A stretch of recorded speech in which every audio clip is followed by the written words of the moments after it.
Hey guys, welcome back to our new video. We recently received one of our customers for assistance in New Perspectives Excel 2019 Module 10 SAM Project 1B. Our client provide us some file attachments you can see on your screen, with full instructions to understand the problem. To complete this assignment, follow steps ahead. Here's a summarized solution process for each problem. Step 1. File setup. Open and save the project file. Download the CSV and Access database files for data import. Step 2.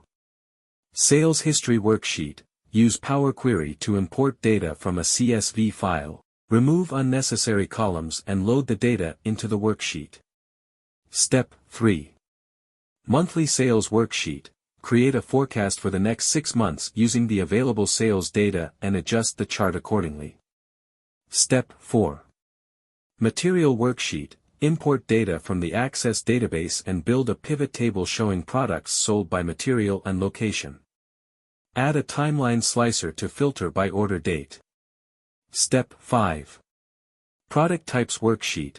Create a pivot table comparing products by vendor and category. Build a stacked bar pivot chart with a slicer for filtering by product category.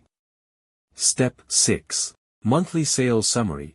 Use getPivotData functions to pull data from the pivot table on the material worksheet to summarize items sold by material. If you need our help, we provide 2 types of solution services. First service is an old solution we already have, but that might prompt as plagiarized when someone tries to submit because it has already been used. Second service is to complete it using your given start file and do it completely original. To avail of our help on any assignment, you can contact us on WhatsApp at +44 7309655268, or log into our website helpandhomework.org and chat with a customer support agent. Thank you for watching this.